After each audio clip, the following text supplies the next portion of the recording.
வகுத்த நமக்கு இது ஒரு நல்ல ஒரு நேரம். நமது மாண்புமிகு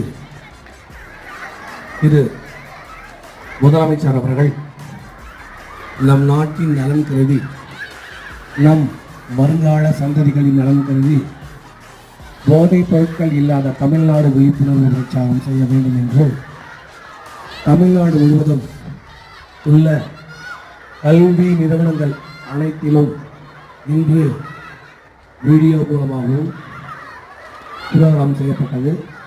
சார்களுக்காக எடுத்து நல்லபடியாக சொன்னார். இல்லை இடம் இல்லாத காரணத்தினால் 11th 12th ஸ்டூடெண்ட்ஸ் அங்கே பார்த்தாங்க.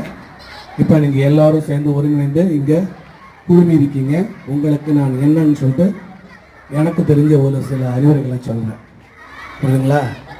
Awareness program on drugs free Tamil Nadu, அதுதான் தமிழில் சொல்ல. போதைப் பொருட்கள்